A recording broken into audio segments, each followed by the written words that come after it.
Então, 2 Samuel capítulo 5, por favor, eu leio do verso 6 ao verso 10, o texto da palavra do Senhor, que diz assim: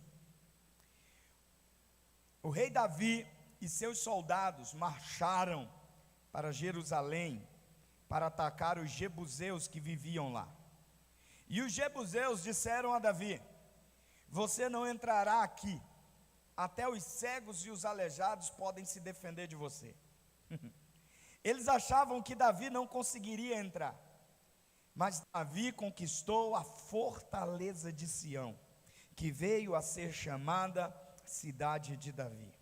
Naquele dia disse Davi: quem quiser vencer os jebuseus terá que utilizar a fenda, a passagem de água, para chegar àqueles cegos e aleijados inimigos de Davi.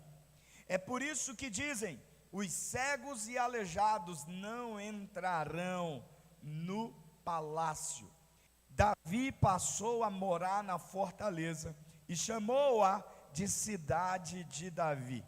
Construiu defesas na parte interna da cidade desde o Milo, e ele se tornou cada vez mais poderoso. Diga, cada vez mais poderoso.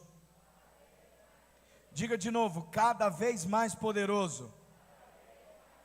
Diga para você mesmo: hoje o Senhor me reveste de uma unção que me torna cada vez mais poderoso, poderosa, em nome de Jesus. Aí você grita amém assim para a glória do Senhor. Vamos orar. Senhor, muito obrigado por essa palavra.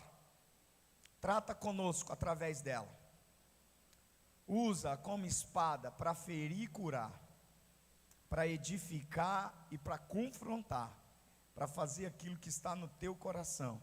Estamos abertos para ti, com ouvidos atentos, coração disposto, com a mente lúcida para receber mais do Senhor nesta reunião, nesse culto. Para a glória de Jesus nós oramos. Amém, amém e amém. Esse texto é o momento em que Davi conquista Jerusalém. Um momento poderoso na história, tanto bíblica, quanto na vida de Davi. É capturado, e esse texto ele é tão poderoso que ele é repetido em 1 Crônicas capítulo 11. E esse texto vai mostrar o momento em que Davi conquista Jerusalém. Na verdade, é o momento em que ele reconquista Jerusalém. É o momento em que ele, representando o povo de Deus, ocupa plenamente o território prometido por Deus para aquela nação. Quando Deus havia ouvido e descido para libertar o povo do Egito, através de Moisés, Deus liberta o povo do Egito, o povo entra no deserto, mas o povo sai do Egito e entra no deserto com a promessa da terra prometida. E então na pessoa de Josué começam essas conquistas. Josué conquista Jericó, depois conquista Ai. No capítulo 10, ele então conquista 5 das nações mais poderosas daquela terra. 5 das 7 nações mais poderosas. E esse processo de conquista continua avançando. Mas no meio da terra prometida, havia uma terra não conquistada. E pior, havia uma terra no meio da promessa para o povo de Deus, ocupada por inimigo. Deixa eu te dizer, família é uma promessa, prosperidade é uma promessa, vida saudável é uma promessa. Mas apesar de talvez você estar dentro dessas promessas, existem territórios ocupados pelo inimigo, que hoje começam a serem desalojados para a glória do Senhor, começam a ser deslocados para a glória do Senhor. Você não terá apenas o suficiente, você terá a terra que mana leite e mel em sua plenitude. Tem algum crente vivo aqui em nome de Jesus? Tem algum homem liberto da opressão feminina aqui em nome de Jesus? Aleluia. Aleluia. Esse é o momento em que Davi completa, em que Davi termina o que foi conquistado parcialmente. Ei, qual é o território prometido por Deus que você ainda não ocupou completamente? Está só parcial. O que falta ainda para completar dentro desse território que Deus já te deu? O que está faltando? Então Davi, nesse texto, ele é exatamente a pessoa que termina, que completa aquilo que parcialmente havia sido conquistado. Deus me enviou nessa noite aqui para dizer, e foi isso que Ele tratou comigo ao longo da semana, que o que está descrito aqui nesse texto, desde o momento em que ele marcha, porque esse é o momento em que ele recebe sua terceira unção. Ele fora ungido por Samuel na casa de seu pai, para ser rei de Israel. Alguns anos se passaram e ele foi pela segunda vez ungido rei sobre a tribo de Judá, que tinha sua sede em Hebrom. E agora pela terceira vez ele é ungido sobre todo o Israel para pastorear. Algumas versões apresentam a palavra apacentar, e eu fiquei tão contente de saber disso. É a terceira vez, e Deus me mandou dizer aqui, essa não é só a história de Davi, essa é a história da apacentar. Essa é a minha história, essa é a sua história, essa é a nossa história. Nós entramos hoje em um modo ocupação de territórios tomados ilegalmente pelo inimigo. Seja nas finanças, quantos já estão recebendo aqui em nome de Jesus? Seja na família, quantos estão recebendo aqui em nome de Jesus? Há jebuseus hoje com fortalezas nas suas há jebuseus hoje com fortalezas em suas emoções, mas acabou o tempo deles, porque a história de Davi é a nossa história. Nós não ficaremos parcialmente com as promessas de Deus, porque fiel é aquele que começou para completar a boa obra em nossa vida. Aleluia. Essa é a nossa história. Davi enfrentou resistência, Davi enfrentou a oposição, e é exatamente isso que acontece.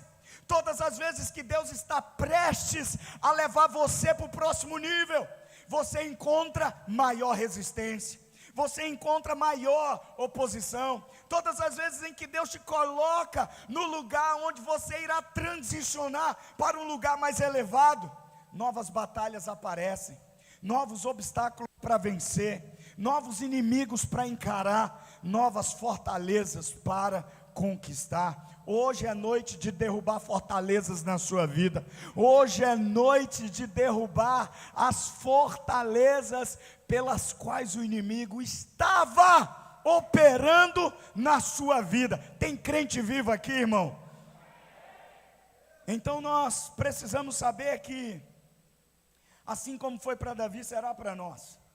Então os desafios de hoje serão as vitórias de amanhã. Quantos estão preparados aqui para as vitórias de amanhã? Quantos estão com desafios hoje aqui? Há enormes desafios, há muitos desafios. Conversando com alguns pastores, eles estão orando, pedindo para Jesus vir buscar a igreja. Mas a Bíblia diz que é a igreja que tem que colocar os inimigos debaixo dos pés, para que Cristo volte. Alguns pastores escapistas, querendo escapar, não quero ficar na grande tribulação. Que bonito, se a igreja foge na grande tribulação, vira inferno esse negócio. A igreja vai ficar, porque ela é sal e luz em nome de Jesus. Então se prepare para encarar os desafios hoje, como as vitórias de amanhã. Os testes de hoje serão os testemunhos de amanhã. Quantos estão recebendo aqui em nome de Jesus? Então, querido, presta atenção, os novos níveis de sucesso estão aguardando você do lado de dentro dessas muralhas que o inimigo levantou como uma fortaleza no seu coração. Eu olhando essa história, eu fiquei muito tocado por ela, principalmente pelo momento que eu estou vivendo. 15 anos de ministério pastoral à frente de uma igreja só, porque já pastoreei 2 anos e 6 meses em Alto Paraná, ainda aqui no território paranaense. Desde finalzinho de 2002, já fui ordenado pastor. 2003 era pastor de uma congregação em Belém do Pará. E aí vim para cá pastorear junto com a Lia. E estamos desde então. Eu estou apenas com 15 anos à frente dessa igreja, me tornando um adolescente na liderança dessa igreja. E eu olhando a vida de Davi, irmão, eu fiquei tão tomado de inspiração à luz dessa história, porque o Espírito falou claramente para mim que nós estamos em uma passagem de fase. Nós estamos passando de fase. Nós estamos sendo alinhados para ir para uma nova fase. Nós estávamos lá na Panamá. Quem não conhece, nós temos um prédio lá na Panamá, onde nós nos reuníamos. Carinhosamente chamamos aquele lugar de Caixotinho, né? E Deus nos abençoou tanto lá. Em setembro de 2019, Deus nos fez passar de fase. Foi uma passagem de fase. Viemos para um prédio aqui do lado, e aí ficamos um tempo lá. Dezembro do ano passado, Deus nos promoveu e nos trouxe para esse lugar. Passamos de fase, estamos na estação certa. Mas o que Deus está dizendo sobre esse momento é que há uma passagem de fase no meio do caminho, que nós não esperávamos, que nós nem sequer imaginávamos, mas Ele está fazendo com que a gente passe de fase. Eu estou apenas no primeiro ano do terceiro ciclo profético como pastor. Há nova unção chegando sobre essa igreja. Há novos líderes que serão levantados. Células serão multiplicadas. Casas serão tocadas pela glória de Deus. Nós veremos não apenas homens, veremos mulheres, jovens, crianças, famílias inteiras serem tocadas pelo poder do Senhor. Nessa nova fase, acabou para o diabo muita coisa nessa igreja. A fase da fuga acabou. Olha para a pessoa do seu lado e diz: parou de fugir, amigo. Acabou essa fase de viver fugindo. Acabou a fase da fuga. Acabou a fase de viver escondido dentro da caverna.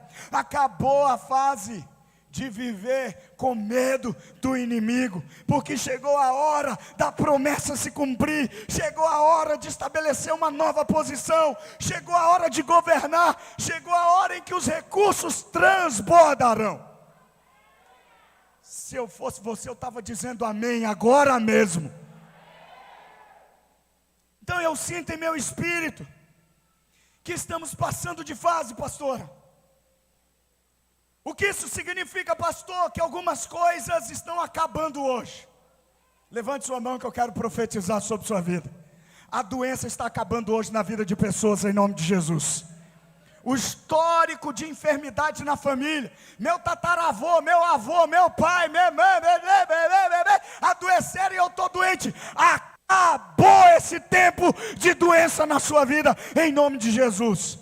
O anonimato está acabando hoje. Deus vai te colocar em plataformas em que o mundo te verá, em que o mundo te ouvirá, para a glória de Jesus. A vergonha está acabando hoje. A falta de oportunidade está acabando hoje. O poder dos demônios estão acabando hoje. Mas não só isso. Quando algo acaba, algo começa. Então não baixa a mão não, porque eu tenho mais coisas para liberar sobre sua vida.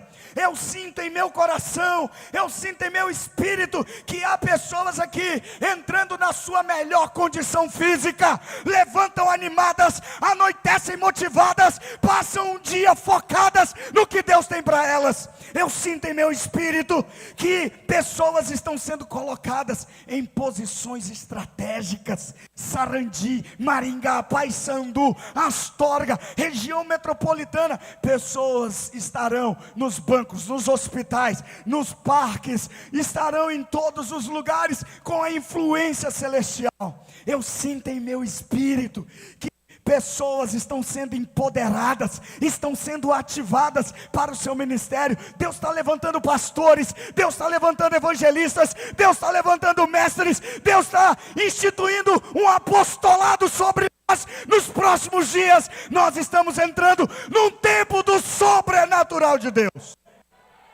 Quantos recebem podem celebrar isso aqui em nome de Jesus?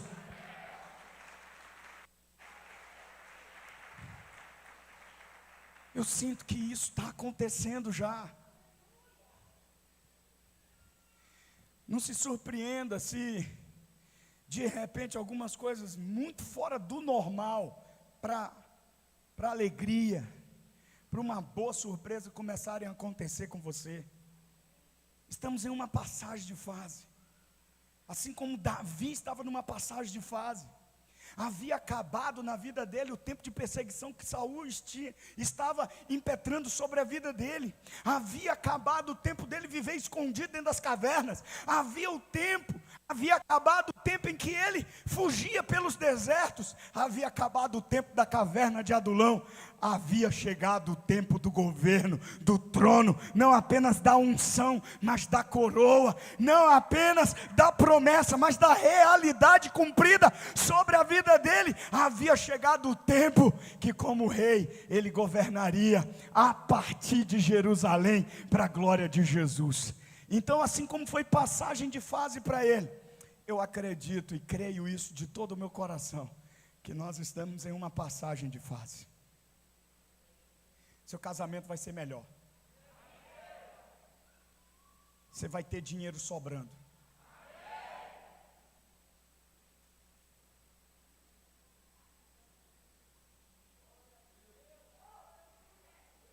Mulheres estéreis estão sendo tocadas agora para que seus ventres sejam abertos em nome de Jesus. Homens que vivem mancando começarão a andar em retidão. Você está passando de fase. Fala isso para a pessoa do seu lado. Você está passando de fase. Você está passando de fase. Vamos lá, profetiza aí na vida do seu irmão. Você está passando de fase, irmão. Você está de máscara, então não tem problema você falar, direcionado para a pessoa. Você está passando de fase. Você está passando de fase. Essa igreja está. Nós estamos entrando num nível de influência que você não tem ideia. Eu não falo de ser conhecido, eu falo de ser influente. Fala isso para a pessoa do seu lado. Não é só ser conhecido, não. É ser influente. Fala para a pessoa, você vai ser uma voz profética, influente. Porque Deus vai usar seus lábios. Ele vai dizer, vai acontecer isso. Você vai se levantar e vai dizer, vai acontecer isso. E acontecerá, e todos pararão para você. Se prepara para a sua influência crescer.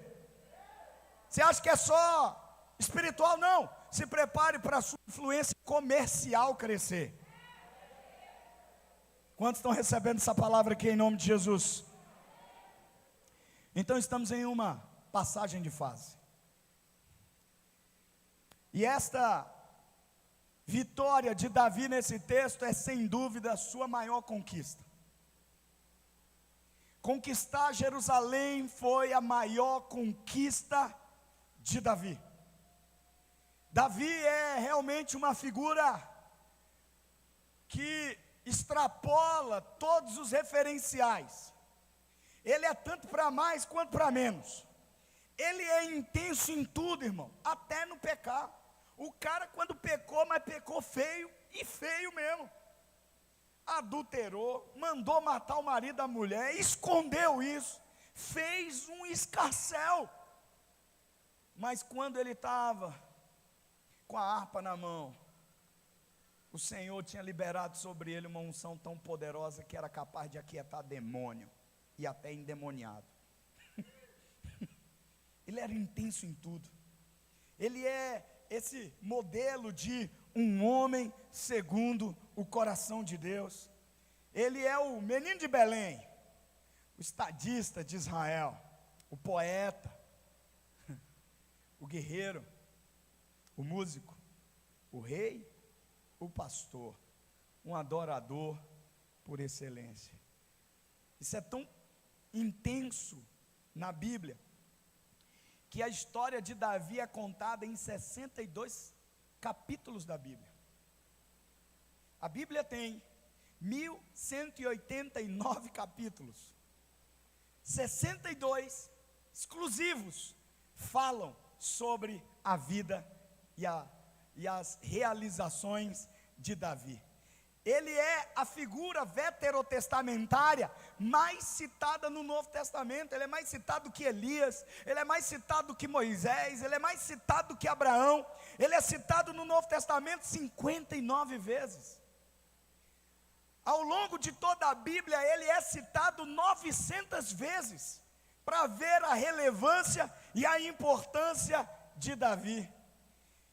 E nesse culto, onde eu pude receber palavras tão carinhosas, eu quero me tornar uma inspiração para você, como foi Davi para a sua geração.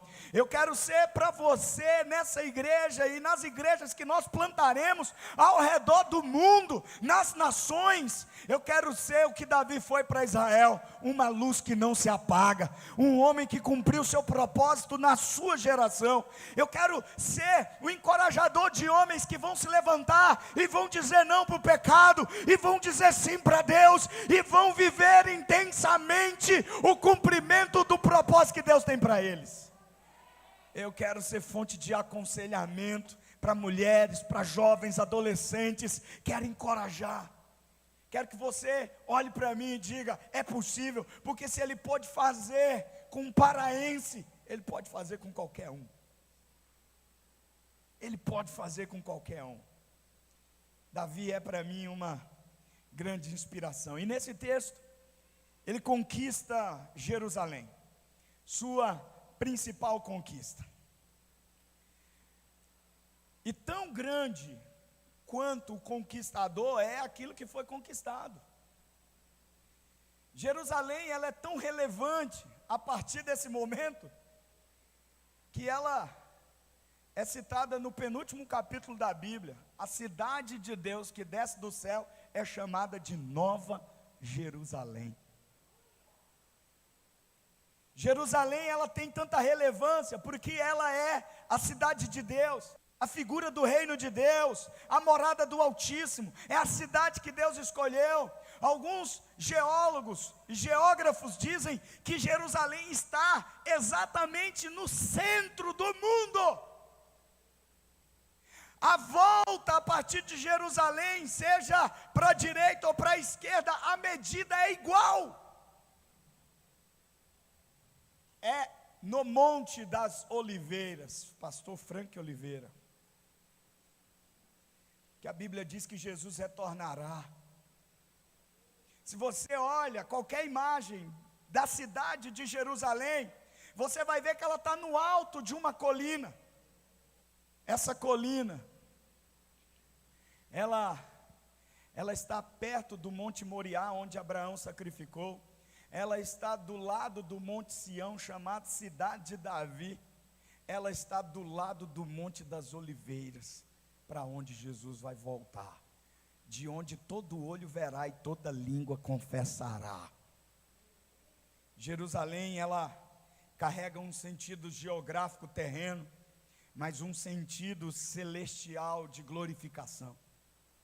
Se você ler o profeta Isaías, do capítulo 60 ao capítulo 66, ele vai dar uma perspectiva terrena, de promessas que trarão de volta a glória sobre Jerusalém. 60 começa dizendo: levanta e resplandece, porque sobre ti vem a luz, e a glória do Senhor raia sobre você.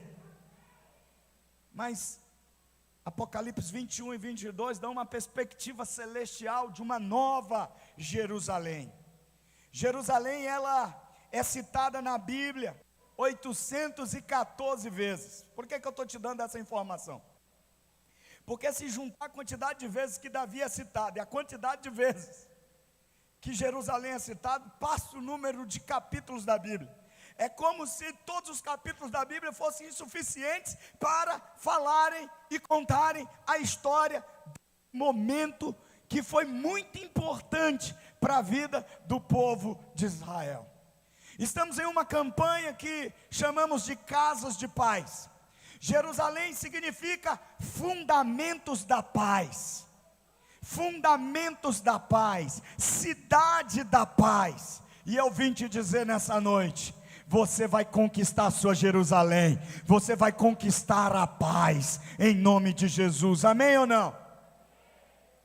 Davi leva seus homens, portanto, para o lugar dessa conquista. A pastora falou ontem aqui sobre destravar destinos, e uma das coisas que ela falou foi: salte do lugar. A Ana Paula saiu com essa: salte da cama, salte da cama, porque, querido, o que Deus vai fazer e te dar não está na cama, está fora da cama. Está na hora de começar a marchar, irmão, porque conquistas não são dadas para quem está parado, conquistas são dadas para quem está em movimento. Se você está parado reclamando de não estar conquistando nada, está na hora de começar a marchar. Sabe o que Davi faz quando a unção de rei sobre toda a nação vem? Sabe o que Davi faz quando a coroa está na sua cabeça? Ele diz: eu vou conquistar minha Jerusalém, eu vou conquistar essa cidade, e a partir dela, nós iremos unificar Israel, nós iremos unificar as 12 tribos, nós iremos estabelecer uma base pela qual Deus avançará na terra.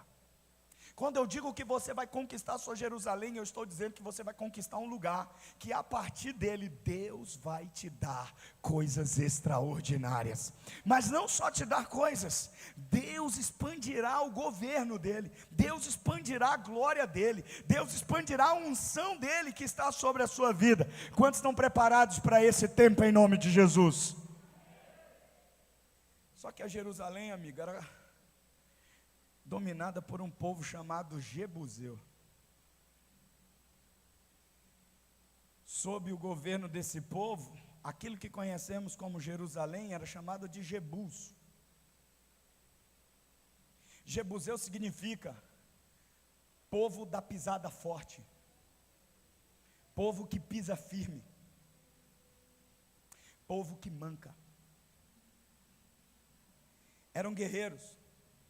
Quando Davi aparece diante deles, na muralha, dizendo: vou conquistar isso aqui, eles olham para Davi e dizem assim: até os cegos e aleijados dessa cidade conseguem resistir você, Davi. Tem gente que está perdendo para demônio de baixa patente. Tem alguns demônios que você está perdendo, que eu nem preciso usar o nome de Jesus, eu uso o meu mesmo. Sai no meu nome agora.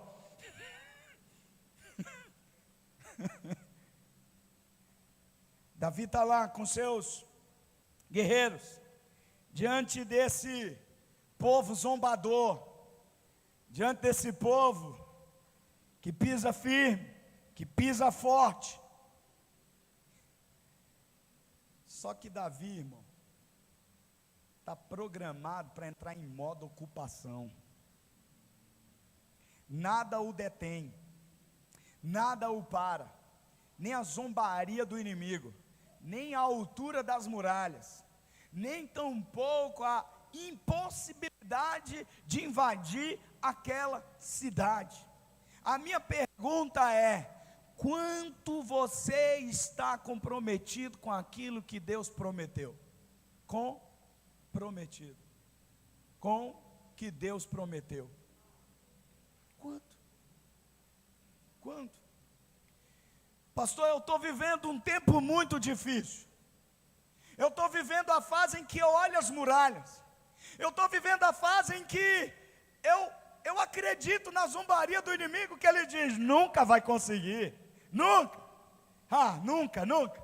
Você pode tentar, mas não vai conseguir. Eu estou vivendo essa fase. Então, antes de entrar dentro daquilo que o Senhor colocou no meu coração, deixa eu te dizer: onde você está não é o seu destino final. O seu estado atual, por melhor ou pior que seja, ele não é o seu destino final. Diga isso: o meu estado atual não é o meu destino final. Há um peso de glória maior, há conquistas maiores. Ainda que o inimigo tente me parar, eu preciso entender, irmão, que o atual estado em que eu estou vivendo não é meu destino. Não morrerei nesse vício, não morrerei solteiro. Essa foi para o foguinho.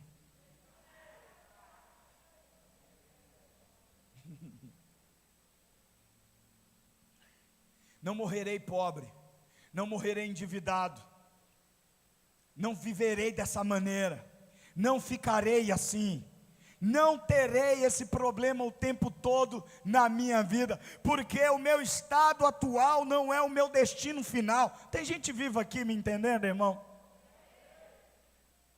Davi havia sido coroado, ele estava em Hebrom, pastor, uma conquista de Caleb, um velhinho com 80 anos, desapossou gigantes.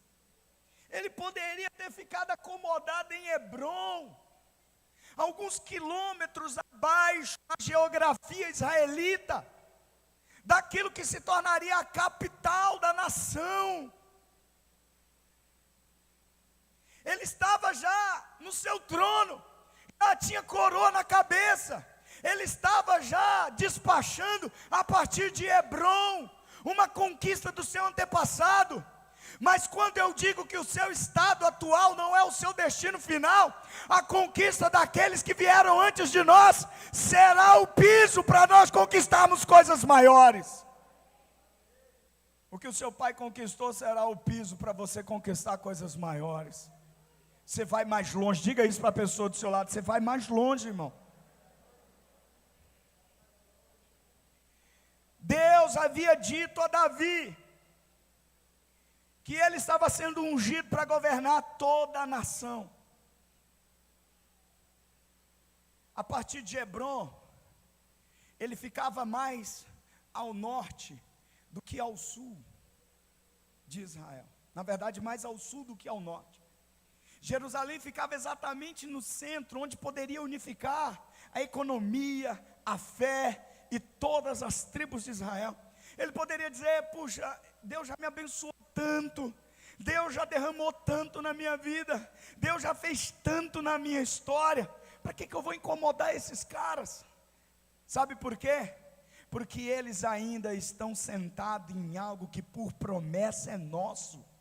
Não vou me contentar em ficar em Hebrom, não vou me contentar em ter um casamento bom quando eu posso ter um melhor, não vou me contentar em ganhar o suficiente quando eu posso ganhar o mais que o bastante, não posso me contentar em ficar fazendo o que eu já estou acostumado a fazer e com medo de ser esticado naquilo que eu ainda não sei. Está na hora de sair da sua Hebrom, porque o seu estado atual não é o seu destino final. Deus tem uma Jerusalém para entregar para você, Deus tem uma obra para unificar a sua família, Deus tem uma obra para trazer glória para a nação.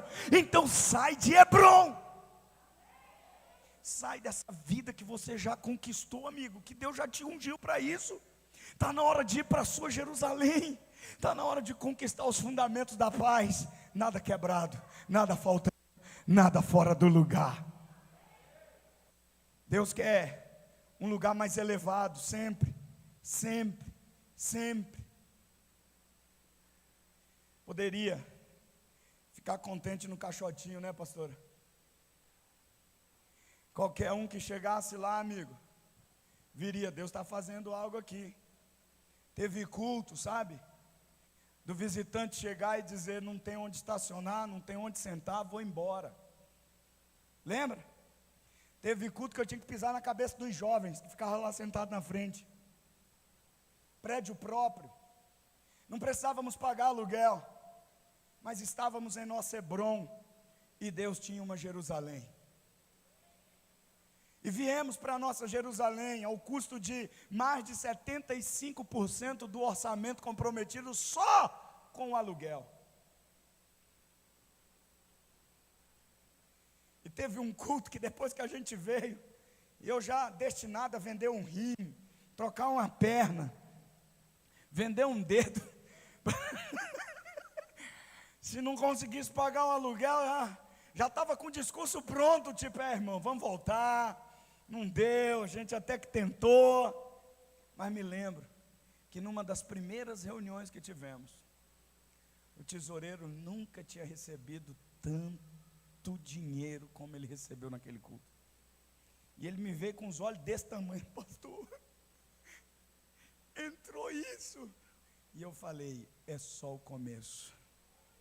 Até hoje temos pago o aluguel com 2 ou 3 dias adiantados para a glória de Jesus. Essa ainda não é nossa Jerusalém. Isso aqui ainda é um Hebrom, porque nós ainda vamos levantar o tabernáculo do avivamento nessa cidade. Nós vamos ter um complexo esportivo com projetos sociais.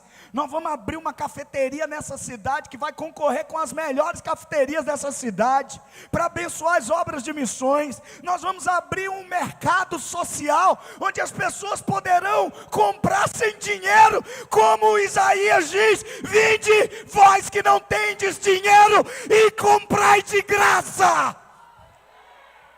Nós estamos rumo à nossa Jerusalém. Não ficamos satisfeitos com a nossa Hebrom.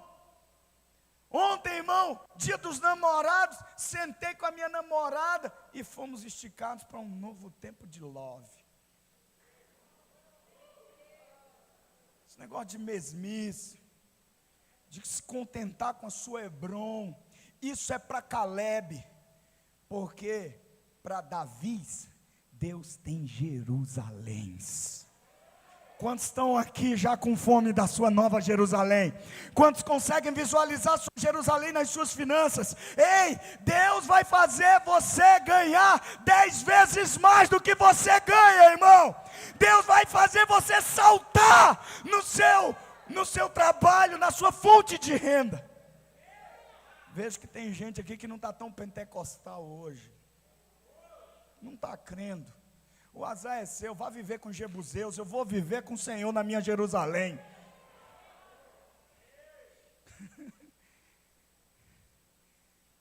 Eu acredito que quando Davi olhou aquela fortaleza, ele havia dito algo no seu coração. Há um segredo que não aparece nessa história. Quantos sabem que Davi venceu Golias aqui? Levanta a mão. Quantos sabem dessa história? Você sabe que quando a pedra bate em Golias, derruba Golias, Davi corre e faz o quê? Pega a espada de Golias e arranca a cabeça de Golias. E ele vem com a cabeça dele mostrando para o exército israelita. Era desse aqui que vocês estavam com medo? Vou bagaçar o resto agora porque eu derrubei o maior. Os menorzinhos vocês dão conta agora. Vão lá. Mas sabe o que ele faz com essa cabeça, Fernando? Ele leva para frente da cidade dos Jebuseus. Finca lá, numa estaca, a cabeça do Golias. Para quê? Pergunta. Para ele dizer para ele mesmo e para aquele povo: mais tarde eu volto, porque esse território é meu. Esse aqui tentou se opor. O destino de vocês é igual ao dele, porque o meu é igual ao do céu. Eu estou indo para aí. Tem gente que diz assim: não fala até acontecer. Para de ser místico. Tem que falar para que aconteça. Davi fincou a cabeça de Golias e disse: essa cidade será minha, mas hoje ou mais amanhã. Muitos anos se passaram, 2 décadas se passaram, mas lá estava Davi dizendo: lembrem de mim, eu trouxe a cabeça daquele Golias, e do mesmo jeito que Deus me deu esse gigante, Deus me dará essa fortaleza. Hoje mesmo nós ganharemos isso. Está na hora de sair da sua Hebrom, irmão. Quantas mulheres reclamam que seus maridos são o mesmo sempre aqui? Não precisa levantar a mão nem futucá-lo não, fica feio para ele. Mas eu quero te dizer, meu irmão, está na hora de sair da sua Hebrom. Cria vergonha na sua cara, acorda cedo e vem para o café. Para de dar desculpa. Vem aprender a ser homem, que masculino você é. Mas homem eu acho que ainda não. Você está perdendo para a cama, vai ganhar de que demônio? Consegue nem conquistar sua vontade, como é que vai conquistar sua Jerusalém? Sentia muita falta de muitos hoje. E a pastora ontem das mulheres, dia dos namorados. Minha irmã, se o cara só te faz algo no dia dos namorados, vou te dizer, tá mal na foto, hein? Se ele só pensa em jantar, não você, mas com você, no dia dos namorados, irmão, Seu ibope está muito pequeno, meu irmão, ou o bicho é muito ruim mesmo.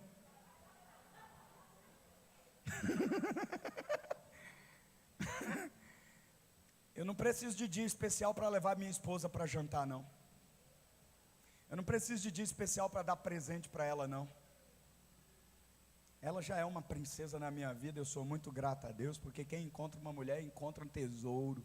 E eu achei um tesouro.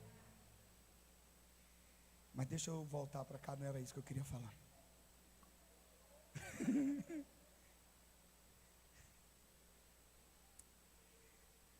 400 anos de posse da terra,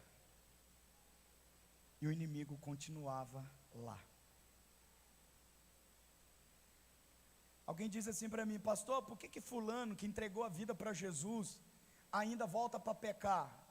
Eu vou te responder agora: porque ainda tem jebuseu instalado na vida do fulano. Mas já tem tanto tempo. Sim, mas ainda tem jebuseu, que está na hora de desalojar esses miseráveis. Quantos podem dizer amém aqui? Há fortalezas ainda dentro da terra de Canaã que precisam ser conquistadas. Jebus, que se tornou Jerusalém, era o único território que não havia sido ocupado pelo povo da promessa. 400 anos, juízes, profetas, olhavam Jerusalém, olhavam os jebuseus, olhavam as muralhas e diziam: não vamos incomodar não, vamos deixar quieto. Tem muito crente que pensa assim: se orar o diabo vem, então é melhor nem orar, vou ficar de boa. Só que com o inimigo, amigo, não tem aliança. Com o inimigo é faca na caveira. Com o inimigo é cabeça de gigante lá na porta do inferno, dizendo: assim como Deus nos deu força para vencer esse gigante, nós vamos meter o pé nessa porta, essa família vai ser liberta, esse homem vai ser liberto, essa mulher será restaurada, esse jovem será alinhado, ele será ungido, ela será profetisa, ele será um sacerdote do lar dele, ele será um bom empreendedor, ele será um rico homem, ela será uma rica profissional, essa igreja será de governo, esses homens, essas mulheres, esses jovens, essa história acaba aqui de viver preso em Hebrom. Está na hora de conquistar Jerusalém. Quantos estão prontos para isso aqui, irmãos? Deus não destinou você para Hebrom, Deus destinou você para Jerusalém. Repete isso para a pessoa do seu lado aí: Deus te destinou para Jerusalém. Presta atenção no que eu vou te dizer agora, para você. Foi em Jerusalém que Deus disse assim: e Davi se tornou mais poderoso. Não foi em Hebrom. Não é em Hebrom que você se torna mais poderosa, é em Jerusalém. Por quê? Pergunta. Vai, não, você não quer saber. Vamos, eu termino semana que vem. Presta atenção no que eu vou dizer agora. Jerusalém, pastora, já era uma cidade de um homem de Deus. Mas depois que esse homem de Deus morre, a sua geração não cuida da sua Jerusalém, e o inimigo toma conta dessa Jerusalém. No capítulo 14 de Gênesis, no verso 18, diz que Melquisedeque, rei de Salém. O que é Salém? Pergunta, o que é? É Jerusalém. Melquisedeque era rei de Salém, era rei de Jerusalém. Jerusalém havia sido uma cidade apropriada por um homem de Deus, um homem que aparece a Abraão com pão e vinho, um homem que aparece como uma figura do Cristo, sem pai nem mãe, mas como rei de justiça na cidade da paz.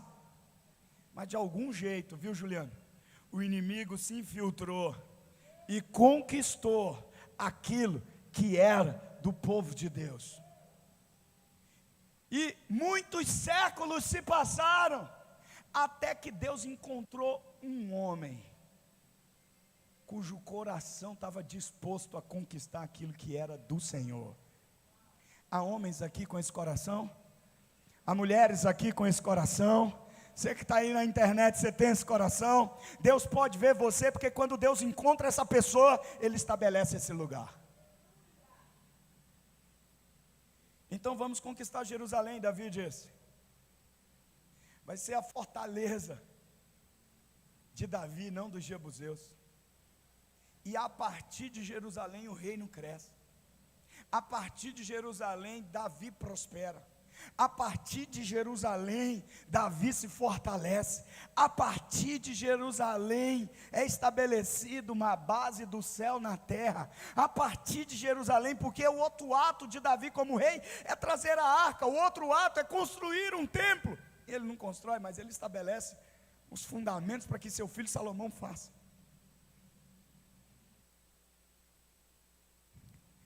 Você ainda não está entendendo que Deus te deu Jerusalém e hoje você vive com os recursos escassos, você vive com uma vida problemática, você vive com conflitos nos seus relacionamentos, porque você ainda está em Hebrom. Está na hora de ir para Jerusalém, porque lá em Jerusalém Deus fortalecerá você.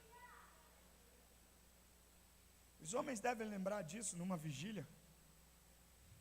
Essa palavra, pastora, e Davi se tornava mais poderoso. No hebraico é Halok Vegadol. Vamos lá? Halok Vegadol. Halok Vegadol. O que significa isso, pastor? É o mesmo texto para dizer: e Davi avançava a passos largos.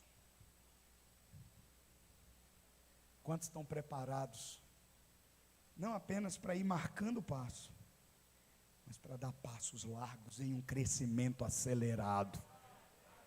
O que você esperava em anos virá em meses, o que você esperava em meses virá em semanas, o que você esperava em semanas virá em dias, o que você esperava em dias virá em horas. Acredite nisso.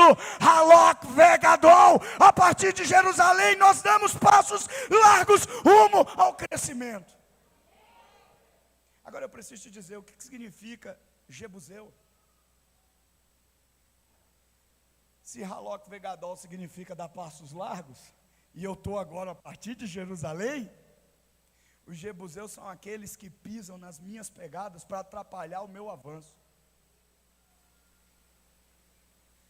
Jebuseu significa problema antigo que não foi resolvido. Olha para a pessoa do seu lado e diz: que jebuseu você tem na sua vida, irmão?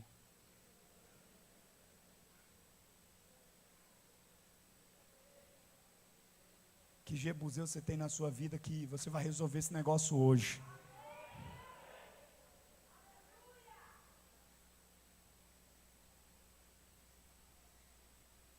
A Bíblia diz em Josué 10 que apesar de Jerusalém, o rei de Jerusalém, ser derrotado por Josué, Adoni-Bezeque, Jerusalém não foi conquistada, os jebuseus conseguiram virar o jogo. Juízes diz que a tribo de Benjamim e a tribo de Efraim faziam fronteiras com Jerusalém.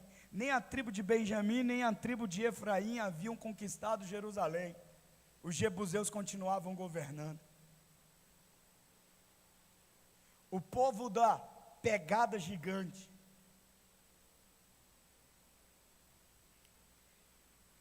Se na época Davi tivesse um drone e o drone tirasse uma foto do alto, uma planta do alto de Jerusalém ou do Jebus, ou da cidade de Jebus, veria que ela é como uma passada gigante, uma pegada gigante. 380 metros, 380 quilômetros assim, com 187 quilômetros assim, comprimento e largura, em uma forma gigantesca de uma pegada. É como se o inimigo estivesse dizendo: toda tentativa de avanço seu nós esmagamos. Toda tentativa que você tem na vida para avançar, nós impedimos.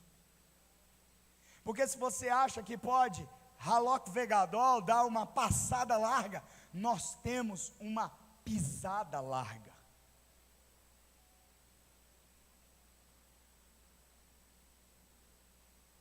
Bom, mas se tudo que o Senhor tem prometido para mim está a partir de Jerusalém, eu não tenho outra coisa a fazer senão conquistar Jerusalém. Agora pergunta, como é que a gente conquista Jerusalém?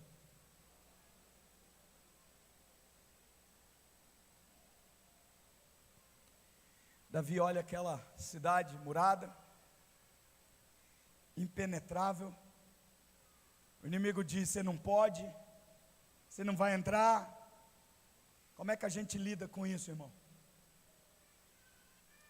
A Bíblia diz que eles descobriram uma passagem de água, uma calha, feita na rocha. E Davi diz, quem está pronto para conquistar esse negócio aqui? Joabe diz, eu vou primeiro. Quantos já, quando crianças, andaram em lugares que tem esgoto aberto aqui? Levanta a mão. É fedido, tem dejetos humanos, animais mortos. Tem ou não tem? Era uma passagem, um duto de água, uma calha. Não dá para passar em pé.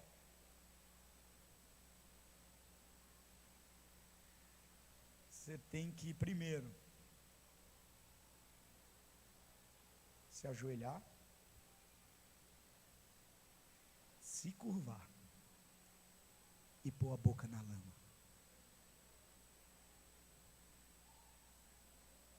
E quando você faz isso, você acha que vai afundar.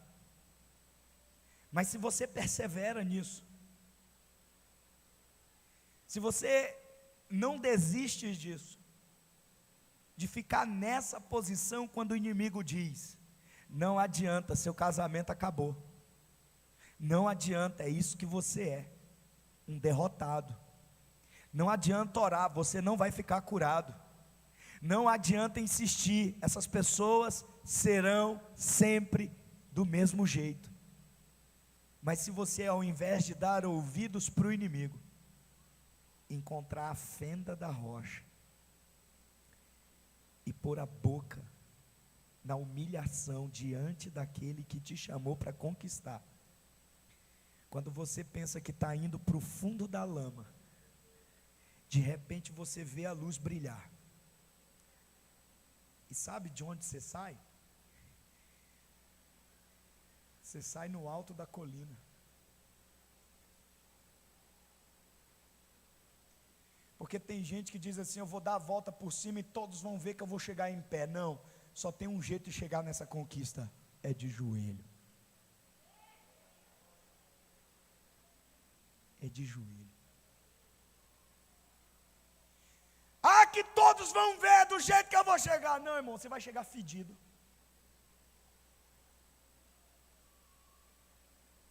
Sujo. Mas vai chegar no topo. E quando chegar no topo, você vai dizer, eu cheguei aqui.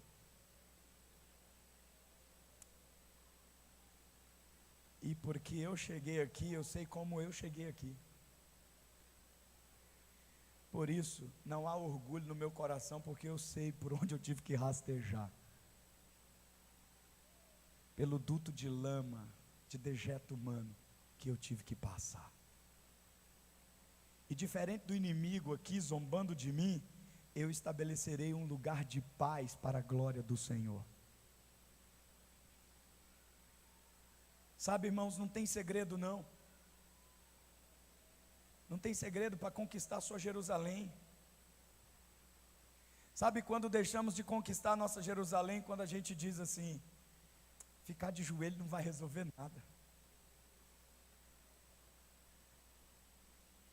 E aí você insiste em escalar a muralha, ao invés de encontrar a fenda da rocha. E você desiste de ficar ajoelhado porque é um lugar que o seu nariz sente o cheiro horrível do que está podre. E é o momento em que você entra em contato com a verdadeira realidade que está dentro de você. E sabe por que é tão difícil orar?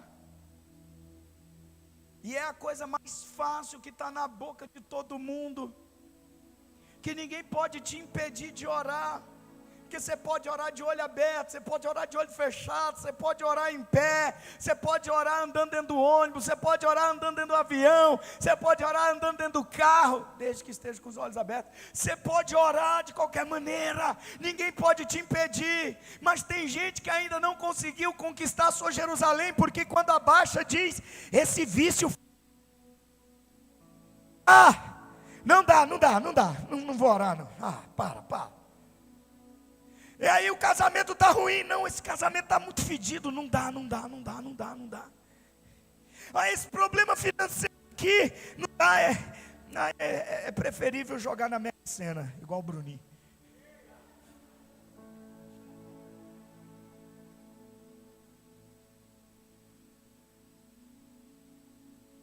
Sabe, irmão, Jerusalém não foi conquistada na força do braço humano, foi conquistada por um homem ajoelhado. Um homem ajoelhado conquistou uma cidade que havia passado 400 anos sem ser conquistada.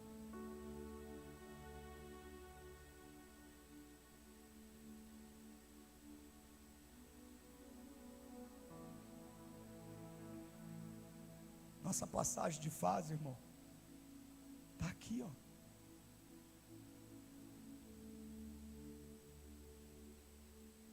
O que Deus disse para mim, que só tem um jeito da gente ocupar essa cidade. Aqui, ó. Orando.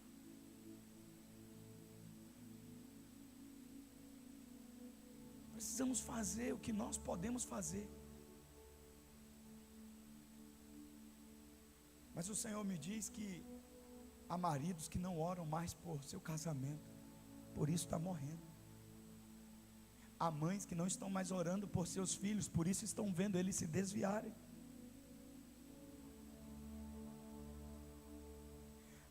Há pessoas que não oram mais.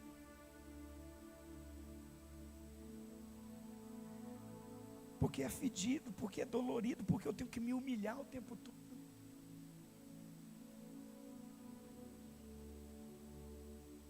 Porque o que tem a ver conquistar uma cidade com se ajoelhar?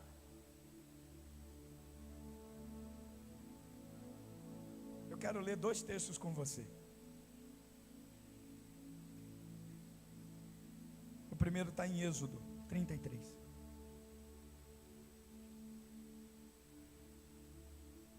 E eu já estou terminando.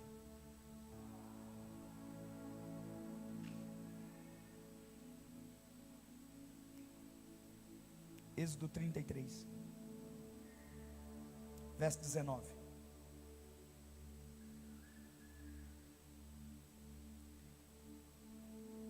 Deixa eu te contextualizar aqui.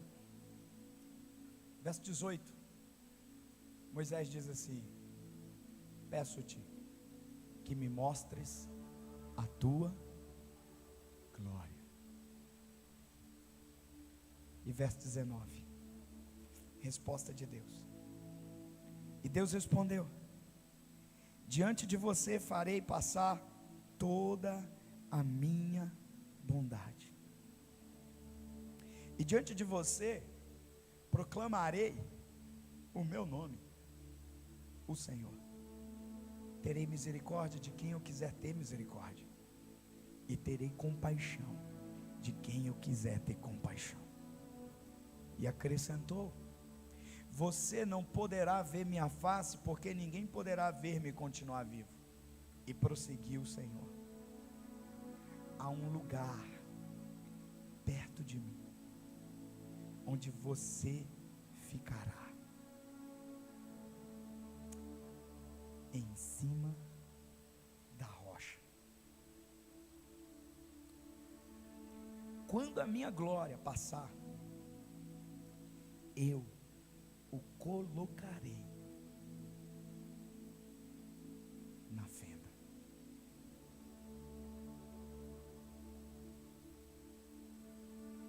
Só tem um jeito de conquistar Jerusalém, amigo. Porque esse lugar, a fenda da rocha, o Senhor diz, é perto de mim. É perto de mim. Como se ele estivesse dizendo. Você acha que é no alto da rocha? Não, é na fenda da rocha. Davi olhou aquela cidade cercada por altos muros, por zombaria do inimigo, e ele disse, só tem um jeito, é a fenda da rocha. E quando você está nesse lugar, na fenda da rocha, verso 22, quando a minha glória passar, eu o colocarei numa fenda da rocha. Deus te coloca na posição de conquista, em modo ocupação.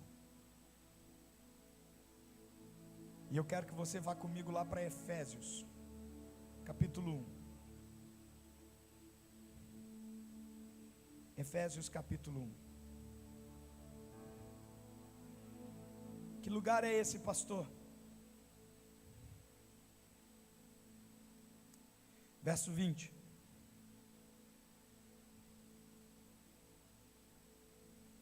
Esse poder ele exerceu em Cristo, ressuscitando dos mortos e fazendo assentar-se à sua direita nas regiões celestiais, muito acima, diga muito acima, diga de novo, muito acima, diga de novo, muito acima. Como ele fez isso? Ele teve que entrar na fenda da rocha. Sabe, o túmulo de Jesus não era cavado no chão.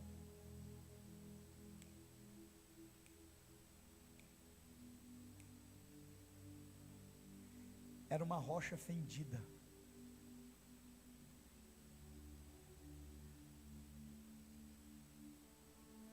E quando Jesus entrou na fenda, a maior de todas as conquistas, a Jerusalém celestial, foi conquistada. Porque quando você entra, só tem uma porta de saída, é a porta da conquista.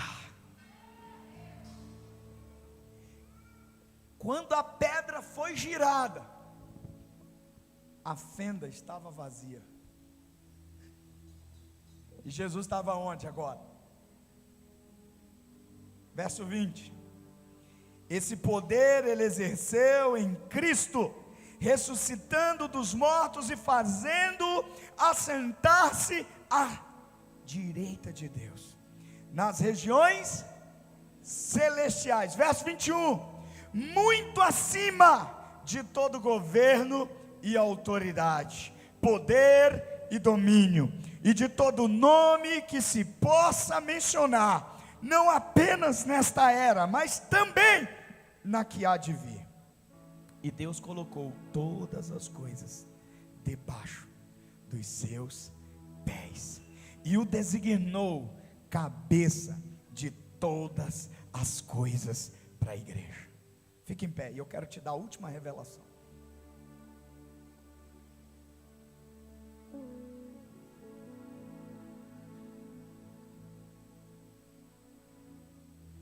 Quando você entra na fenda da rocha e tem que se ajoelhar, tem que se humilhar,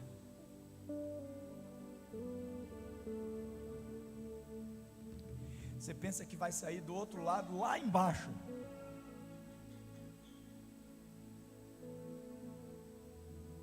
Mas a Bíblia diz que eles saíram no alto da colina.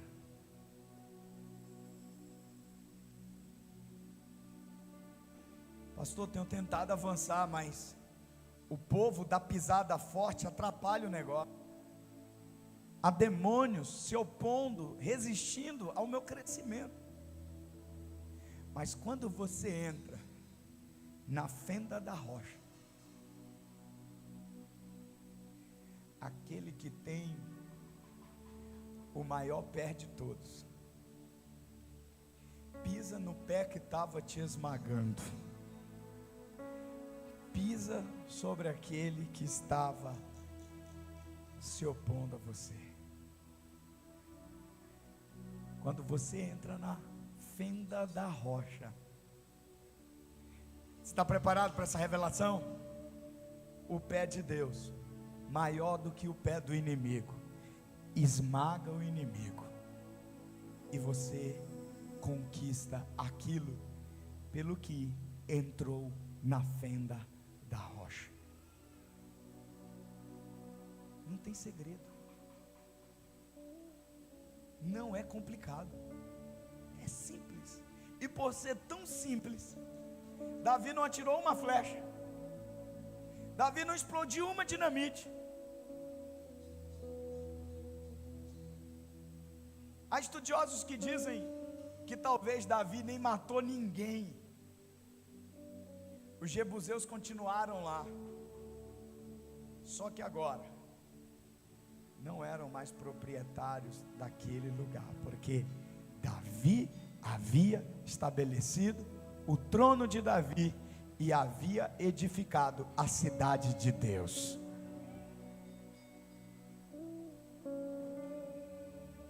O chamado para nós hoje está na hora de entrar na fenda da rocha.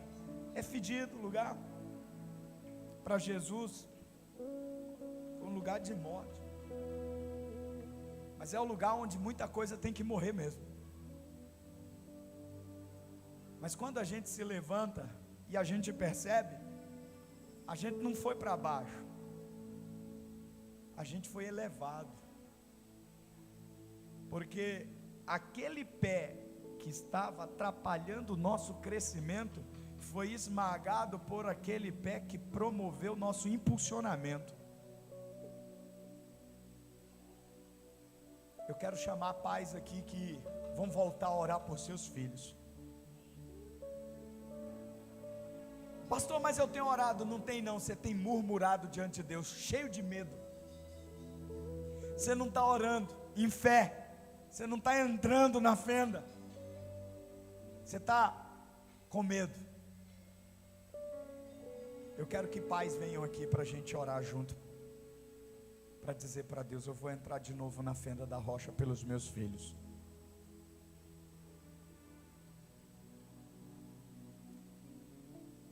Eu quero chamar aqui casais que vão orar de novo pelo seu casamento.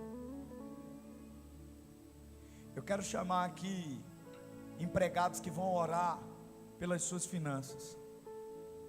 Eu quero chamar aqui pessoas que vão orar pela sua saúde, pela saúde daqueles que eles estão vendo enfermos, acamados, acometidos de um problema na saúde. Eu quero chamar aqui homens e mulheres que estejam dispostos a enfiar a cara de novo na lama. Mas quando eu me levantar, eu não estarei mais atolado, eu estarei em pé no alto da colina, conquistando o meu território, que por promessa Deus me deu. Se você é uma dessas pessoas, sai do seu lugar e vem aqui, em nome de Jesus, agora, bora, é rápido, irmão.